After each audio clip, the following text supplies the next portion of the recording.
Buongiorno everyone and welcome to this week's podcast, joined by Geordie Ric Flair. He's back, baby. How you doing, mate? Alright, mate. Feeling a bit woo! I'm alright, bro. Did that? Been a surprise appearance for you this like been quite a season. Look, if you give the people what they want too much, they don't want you as much. You know Yeah, what I mean? true. Yeah, man. That's why it's good that Shearer is now a big fan of the channel. So just like a shout out, start the video off with what a day's been. Alan Shearer retweeting one of the videos from the weekend there with a Man United fan. You haven't checked that out, we'll have your link in the description, put a little image up now. Buzzing he retweeted that, like, now a hero of mine to know that he watches the videos, it's just unreal. Unbelievable. Like, it's weird, like, however you got to it, like, the amount of, when he's retweeted that, the amount of people that's then going to see the channel. I know, because the channel and see the content that you've actually got, because that was a mint video, but there's like mint content throughout the channel. But cheer on them, fuck it out. I mean, loads of people like fucking Solano's commenting on it, laughing on it. Tony Bellew liked it, like just loads of big names. But I'm buzzing with that, like. I need to get Twitter. Yeah, I'm back in the dark times, man. Yeah. Instagram and Facebook. This video, 8 down, 30 to go. Looking at the fixtures for Newcastle, 8 games in now, sitting in the bottom 3, 2 points on the board. The season so far for you, Geordie Woman? I feel like just leaving now, to be honest. Just like the fucking rest of the players have? Fucking sick. It's weird, you can look at it 2 ways. You can look at the whole negative standpoint of the Premiership. You can lose 2-3 games and it's like fucking the world's ending, we're going to do shit. 8 games is a long time in the Premiership, but then you look at the bottom of the, like, people are saying, people saying Southampton's dreadful at the minute, they're on 5 points. Fulham still getting called alright, they're only on 5 points. Premiership's it's a long season, so positive standpoint, we've got 30 games to sort ourselves out. Realistic standpoint, you're not going to sort yourself out with people like Hozelu, Mutu. Hey, Mutu did well in the weekend, just because he scored a goal, just because he ran. Not having it. Still not impressed now? No, not at all. Like, he took his goal because the 2 goals that were scored, absolutely over the moon. First half, we played more attacking than we have done all season. I thought Mutu ran the lines well. Like, fair enough, he's worked hard. That's what he should do. Like, the bare minimum, you should be running and taking defenders. Like, you learn that when you're 8 years old. If you've got a bit of pace, you run. You know what I mean? Like, it's as simple as that. And like him and Perez, I thought it was a good game plan for the first half. But no, I'm not impressed though. Literally January, we need a January like we had when we got to Soko and stuff. I feel if we're not in the bottom 3 by January, then Benitez has worked miracles. Well, I can't express how terrible we are. Although we played like Wimbledon for 7 games and then we played like a Brendan Rodgers Swansea against me. No, I'm trying to be optimistic, but I honestly think if we don't have a good January, we're going down. We might be lucky at the fact that Cardiff and Huddersfield are barely championship teams. Yeah, Cardiff, Huddersfield, Brighton. People keep saying that's it where we're at the minute. Like, there's 3 shit teams in us. We're so negative. I don't know. It's just because that's where we're in it. But like, I'm sure Brighton fans, I think, we're doing well this season. You look at the points on the table. Good win for them the other night from West Ham. They're games that you need to be winning. Very good at home, but likewise when Brighton come to us, they haven't got good away form. We need to beat Brighton, but we'll get into that another time. Like, we need to start winning games at home.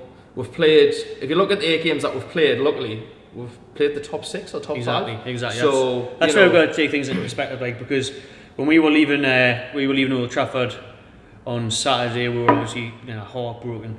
But someone got up the fixtures, and now is the time when our season starts. Really, we've got Brighton and then Southampton away, and then we're coming up against teams that are in and around. The next 8 to 10 games are very winnable games where we're playing no one who's really even in the top 10. Really, that's when you'll know. So that's when we can sit there and be like, right, now we're in the shit out and now we're looking alright. Premiership's crazy because you say Brighton, Southampton, whoever, all them teams around there, you can win 4 games in this division, will be like near 10th again. They'll be like, oh, absolutely fine. So you look at it from a positive standpoint like that, we could be absolutely fine. But when I would be privileged and honoured to have a player like Sam Vokes leading the line for Newcastle, that's when I've got worries, to be honest with you. Because you look like Michael Owen, Shearer, even Demba Ba, Cisse, we've always had a striker that can put goals in the back of the net. We've got Hozelu, Mutu, we'll let Roy Gale go, we'll let Mitrovic go. Fair enough, they didn't really do that well for in the Premiership, but come on. If I'm begging for Sam Vokes, there's something wrong, like. Something going on. There's something wrong in Ireland. We're like hoping that there's 3 worse teams than us. That shows that we're happy to of expectancy to finish 17th. Do you know what I mean? You know what it feels like? It feels like, and I never thought I'd feel like this as a Newcastle fan. I feel like I'm a Sunderland fan in the sense that they just were so happy to come 17th. Try and beat us in the year, Derby, and that was it. Oh, we'll turn it around in March. We'll be absolutely fine. We'll get a new manager. Blah, blah. Like, I'd rather be in the Championship challenging than in the Premiership. Like watching we'll have fucking 22% possession. It's not pretty, like. Then playing long ball against Cardiff. I just. Something needs to change. I think Benitez is getting a lot of stick as well at the minute. And even like around Newcastle, I was like, he can be accountable. Well, they're his signings. Well, to be honest with you, they were probably his 5th or 6th choice. It's not like he's going out buying players like Keegan that was back in the day. You've got a technical director, but whoever's doing the scouting, they give him a list of choices that he chooses. If they've given him his 5th choice, that's not his choice. I'm sorry. Like, you didn't go to a restaurant and say, I'd like that, I'd like that, I'd like that, I'd like that. Oh, but I'll just take my 5th choice. That'll be a lovely meal. No, he's doing the best he can with that team. I didn't think we could have a worse team than we did last year, but somehow looking at getting rid of Gale and Mitrovic, we've actually got a worse team. Again with Marino now and Bemba. Like, Fernandez has looked good coming in, but he's looked quality. I don't understand how. Like, I didn't realise he was at Napoli with Benitez. It's quite a big fault, but I don't really. I don't understand. He's really good. I think Scher is the new Marcelino. I've seen nothing from him. He'll get into fucking Spanish League Division 2 next year. He's shocking, sacking. Kieran Clark, he's getting a lot of stick in the minute. He's a championship player. He's, just because he tries hard, I don't care. Again, I'll say it, Dummett's fucking wank. Absolutely wank. Hate him. I'd rather play with 10 men than Dummett on the pitch. You're fucking Manquillo played at the weekend. It's been a while. I think he's awful and out. I'm just. Yedlin's been one of my favourite players this season, but then you look at him at the back and it's just positionally he's not great, but he's alright. I just look at the team and I just think even Shelby lately. Shelby has been shite all season until Manchester. Yeah, he did well against Man U. He was class. He showed what he could do. John Shelby apparently bust the game. We made him look like Iniesta. We need that more though when you've got. That's why he's never really kicked on or blew up at Liverpool, or can really challenge himself to get into the England squad, because it's no good doing it 5 games out of 38. Do you know what I mean? He does it once every couple of months, and you think, bloody hell, who's that? That's an amazing bar. That's an amazing game he's had. And he'll go missing for several games, and then. Do you know why he's missing? Because he's outsourcing wigs, and he hasn't found one yet. That's why he's. Imagine if Shelby rocked up with a wig on, man. Collicini. Giorgio Collicini. You should just wear one like fucking Habib. Just a massive one like the fucking eagle. Oh fuck me! I would love it. I would pay money for it. No, it's I can't even be positive. What do you reckon of the second half? I mean, this was interesting on Saturday. Hearing a lot of fans' opinions on. We played 2-2 too soon. We're 2-0 up. Second half, a lot of fans argue that Rafa should have just said stick to what you're doing. Yeah, I think it's. Or do you sit back and invite pressure too soon? I think people's reading into that far too much. I think Man U come out like a freight train. And I think anybody who was against them at that point, unless you're one of the top 6, they would have done it. I think it's just natural the way they literally had 2 to 3 at the back for like the last half an hour, and he flew everybody at it. Unreal. The players fought for him. Well, you just let them just do everything, didn't he? We let them. It's weird in my head. I'm like, obviously when I'm watching the game, I'm like, what are you doing, sitting back? I think it's easy watching a game of football on the TV, saying that, but when you're out there and you've got Martial, Pogba, and they're all at it for the second half. It was scary when they were getting the ball and like down the wing. Like Sanchez now was good for a change. Obviously would be against us. Martial fucking decided to give a fuck after 45 minutes. No, I don't think that was anything we could have done. I think what killed us was not the first goal. I think the second goal coming 3 minutes later. That's what killed us. I think we could have been a lot stronger then. I think that was it, to be fair, because it was a good free kick. Fair enough. There was 20 minutes to go. If you hold on until like the 81st, 82nd, that's all I was thinking. But then for them to get pretty much back-to-back goals was the killer blow. You just knew it was going to. You sat back for that goal. That's when first goal, look, it's free kick, etc. Like that can happen. That second, obviously they were going to come out with it, but nobody went to Martial and nobody went to it. It was just move back. Oh, come on. And then there was too many obviously players in the keeper. And I thought Dubravka had a tremendous game. Oh, he was. I loved Dubravka. Like we were all singing, "Oh, Marcin's a brav." And he's one of the only players that takes time, and he was appreciating it every single time. He was brilliant that game. He is class character now. No, I thought he was absolutely sensational. The first half, I thought the whole team played really well. Best I've seen play for a while. It was the arguably the best ever moment as a Newcastle fan, being at Old Trafford there, 2-0 after 10 minutes, looking around, the atmosphere, everything. If you haven't watched the vlog, check it out already, because there's some great scenes there. You know, fans like turning around, kiss each other and that, man. It's just like, that's what football was all about there, and it was just like an unreal moment. It's heartbreaking to walk away with now, but I think my one thing with that is as well, I think if you come away with the draw, you could still be like, oh, it's still a draw, because you would have took it before the game. Exactly. Someone asked me at half time, would I take the 2-2, would I take a draw? And I said no. I think it's 2-0. Look, no, mate, we're 45 minutes, we're even 3 points, but retrospectively, you know, you go to the top 4, top 6 team, you'd take a point at home, never mind away, so... Yes, we'll take a 1-0 defeat. Which in essence it was, so in theory it's a good result, you know. It's a typical good result. Unbelievable.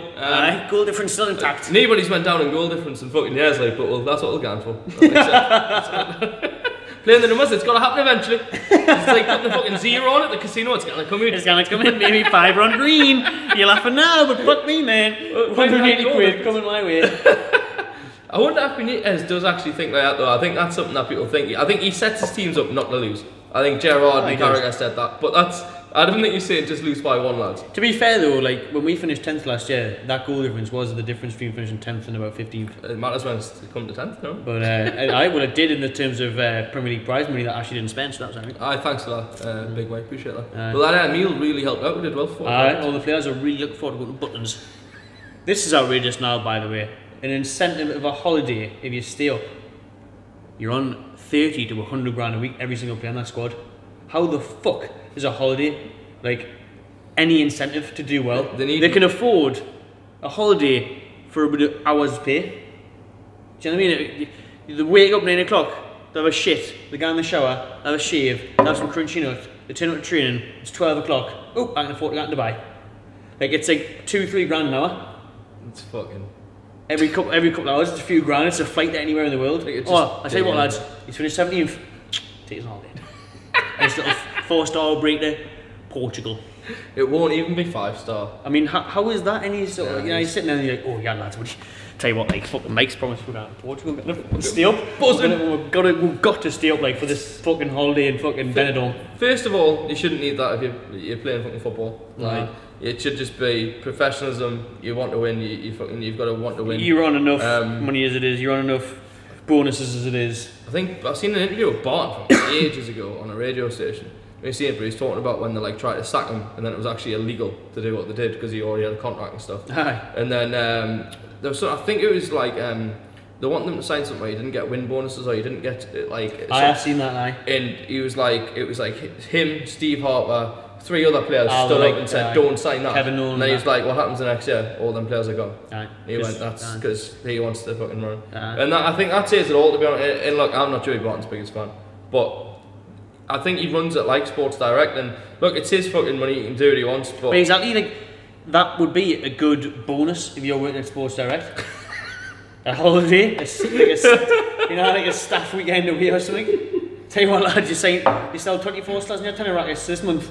Take your salary, be fair. Tell you what, you have a bank holiday off. You know what I mean? It's a different ball game when you're playing with not only, I think Barton said, not only professionals, people with massive egos. Because when you're at that level, all you've been told all your life is you're tremendous, you're tremendous, you're tremendous. So he's coming in pretty much saying, you're not getting this, you're not getting this. We're cutting budgets here, we're cutting this. Fucking, you know what I mean? He's not even. I didn't hate him because, like, I never really hate, like, he come in, he paid off debt and stuff. I know it's to him, etc. But in terms of a financial model, we're run well. But in terms of a football club, we didn't care. If we're not going to do business, I didn't care. The painful thing is like, there's the in between is what we would be happy for. A little bit of ambition, a little bit of cup run. Even like, you know, Huddersfield spent 70 million, Brighton spent 108 million, we spent 1 million. That's the difference, though, isn't it? He probably sees it as we're doing really well, though. Do you know what I mean? Like, we're not asking, like, I run the club well financially, so we're not whatever, but at least show a little bit, man. At least compete with the newly promoted sides, Fulham and all that splashing money. You can't saying tell like Shearer and Palace saying like Max Meyer, big wages, we can't afford them. It's just pathetic not being in that bracket. I'll give you everything I've got. Well, how's Huddersfield got more than us? I'm sorry. But every penny the club generates, I'm that's sure shit. People that live in Huddersfield probably aren't even their favourite team. Like, fucking awful, you know what I mean? Like, nah, I'm not having it. Like, and that's the issue. Like, as a fan, like, I go to fucking 9 Bar and I spend £4.50 on a pint of fucking Strongbow dark fruits. Tastes like You know what I mean? And first of all, It's not even for the Strongbow, it's fans, Carling. that's it, because I don't go to the games, I don't put much more money in. If I'm buying 10 pints of them bastards, I'm paying more than your ticket, so fuck off. But no, that's the thing, like, I'm going there, like, everybody, whoever supports Newcastle, you spend your money on the club in a certain way, whether it's going to the games, whether it's buying strips for the kids, whatever. And you expect to at least go to a game and think, oh, we've got a chance, or we're going to try, and we've got a chance to, I'm not saying I want to be Leicester, but I at least want to have a cup run. Like a team, you're not going to get a cup run with Hoslu and Widow. I'm sorry. Sam Vokes, There's but there's a chance. knee depth, isn't it? It's just We've seen that in the substitutions this season. Like horrible. Like you're right with Marino and stuff. Marino wasn't consistent, but he was the kind of player that surely Benitez could get the best out of. He looked like a world beater some games. Like, and now we've got like, I don't know, he's got fucking centre half. He can't wants to leave with. Not even Key. I don't even want to he's a footballer. Get back to do fucking 2 years in the army, because honestly, I just not get away. Isaac Hayden. Hayden, like, he clearly doesn't want to be there. I think he's played one game or something. He come on, sent off. He went to fucking knee-high challenge, got away with that one. I'll just get myself sent off for the next one. Hey, what, you really have to send us off? I'll fucking show you how to get us sent off. So, like, if Hayden and Key is your two backup central midfielders, what more do you expect? That's what I'm saying. I try to be positive. I'm like, you can get 4 wins, and we probably can't because Huddersfield stayed up, and like, you know what I mean, like. But I shouldn't have to be looking and thinking, oh, Huddersfield stayed up last year. Well, you might be all right. Oh nah. Like, because I'd rather have fucking Aaron Moy than Key or fucking Hayden. You know what I mean? Like, is it even a backup? You know what I mean? Like, I just. Southampton, for example, like signed Stuart Armstrong from Celtic for $6 million. He's been a bit injured this season. But I'd rather have Stuart Armstrong in my squad than Key. There's so many players that we could have bought. Even Mutu, we spent 13 million. Now, this is, the people's like, oh, he's in the Championship. Bennett Defoe cost 12 million. He scored more in the Premiership than Mutu will ever score. And Hoslu, and he was a big part player for Bournemouth. Bournemouth, for a good example, look at Fraser, signed from Aberdeen. Unreal. Brooks. And all that. I didn't even think he'd go on the team. Don't get us wrong, so I didn't see that coming. I knew he was going to Sheffield United. Like a generic Pro Evolution player. Oh, Brooks. I was like, when he started scoring, I was like, who the fuck says Brooks? But you know what I mean? Like, that comes down to good scouting. And actually wouldn't take that punt because he's not sure if he's going to turn out. It goes back to what Keegan was saying the other week about Modric, when he tried to say Modric, and he was told that he's not good enough, he's too small for the Premier League and all that. Like, that's the kind of shit. And Ashley's ringing fucking Spurs, his team. He's like, oh, just get him, levy, mate. That's my issue. I think if you're not going to give us the amount of money, don't be giving rapidly as players like Muda and Key, because he's free. I refuse to accept that's a good sign. He's free. I'd rather not have him. I'd rather put that wage money to somebody else. Like, give fucking Sean Longstaff a chance, you know. I think the money that we've spent and how we've spent it, even though we've spent less than everybody else, has been worse spent than wasting 200 million on a pack of 10 players, and you might get 2 good ones, because we haven't got one good one. Bar Fernandez. In fairness, I like Fernandez, but even so, he's not going to start again because when the French lad comes back. So well done, you've got a good player as backup, which you should have in the Premiership. You should be able to have. You should have every position. You should be able to field a second 11 that will still keep you in the division at the very worst. For us, like, obviously Chelsea, Man U's different. Their second 11 should be able to fucking still push on, but no, just that's fucking. Finish it off then. 8 games down, 30 to go. Will we stay in the league? Will Newcastle still? I honestly don't know until January. I can't. I'll know after. I'd say I'll know. I won't have certain. I'd say after the next 4 games. If we've got 1 point or 0 points at the next 4 games. Actually, I'll tell you what. If we've got only 3 points at the next 4 games, we're going down. Bar a miracle in January, unless. But the best thing that could happen for it, potentially, is if we are doing that shit. So January, he's like, oh shit, I don't want to get in the Championship because hoping. But he doesn't like giving away money now, because he did that with McLaren in January when we made great signings on paper, with the likes of Tovan and Townsend. That fair enough, Townsend did alright. I'll tell you what, Tovan's unbelievable. It's because McLaren can't fucking manage. If you look, I haven't even thought about it. If you look back then now, who's his fault? I'm telling you, McLaren's at fault. Tovan and Wijnaldum, unbelievable. I know. Like, they are two. The scouts that fucking January. I wouldn't say world class, because world class, but wait, to be fair, just below world class. World class. Well, Marseille and Liverpool, top class, potentially title challenging teams. How much would you love to have them two now? Oh no, you know, the best players in the pitch, without a doubt. Best players. Them two, Sam Vokes up top. Even Mitrovic, mate, like, it's weird. I think if you play the right style for Mitrovic, you get, look at his fourth No, he's flying at full. You have to play a certain style, Benitez doesn't play that style. So I understand Benitez's point with that. Gale's still a bit of a, he didn't really score many last year, but he offers more than Hoslu. No, he still scored in big games, like. He offers more than Hoslu. I don't, even Benitez come out, I kind of defend his defence of Hoslu. But no, I think. But I mean, will he trust? Because obviously we still end up going down when we're saying the likes of Townsend and that. But well, you should trust a manager like Benitez with the money, obviously more than you would McLaren. Like that's the thing, because Benitez can manage world class players. But if I'd say, right, there's two options. So if we get more than 3 points in the next 4 games, I think we'll be fine. Probably won't spend money; it'll be touch and go. If we don't get more than 3 points in the next 4 games. Oh, the next 4 games, that's honestly what I think. If we don't get more than 3, well, surely we've got to get 3 points against Brighton. We've got to be almost like. But remember last year, that was the worst game I've ever seen. That 0-0, like fucking terrific. I remember the one in the championship with fucking Giammi's fucking Superman. Oh, Giammi's little lie. Won the league, that one. But I think if we've only got 3 points at the next 3 games off, we're in the bottom 3 come January. If he spends, we'll stay up. Because I think you'd say to Benitez, who do you want? I'd like to think that. If he doesn't spend, we're down. Yeah. Probably spend in the championship. Might not work out this time. So there's a couple of options. In my head, if I'm honest, I think we're probably going down. Oh shit. I think we're genuinely going down this year. I hope we're not. I hope the next 4 games proves wrong. It might just be me because it's 8 games. But I don't know. What do you think? Do you think? I think I'm going to stick with we'll still stay up. Yeah. I mean, I was pushing about 13th, 14th at the start of the season, but I reckon we'll do about 16th now. Like, I reckon we'll stay up. I don't think we'll go down with Rafa. I think we'll be hard to beat, like we always are. But I hate you say the testing times the next several games against teams around because that's how you'll know. And then I'd still even fancy to pull some results together though, like we did last year. So for now, I'll say 16th we will stay up. But again, you're right. Like January is definitely a make or break window because we still will be in the shit come then. Like that's the thing. It depends because last year we were beating the teams around them. I don't know this year because we've only played fucking the best of the best part. But I've only went off fucking Cardiff and Palace.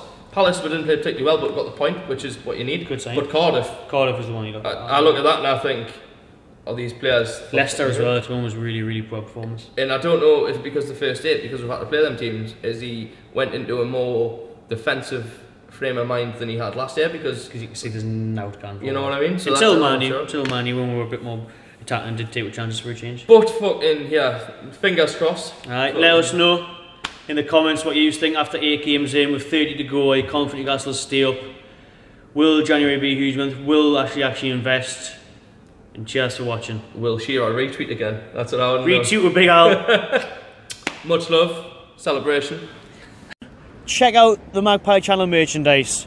Hoodies, hats, t-shirts, embroidered and printed available, and the back print on the new t-shirts. All sizes available. The link will be in the description of this video. To the Etsy, it's etsy.co.uk/the Magpie channel. Make sure you check it out. Support us.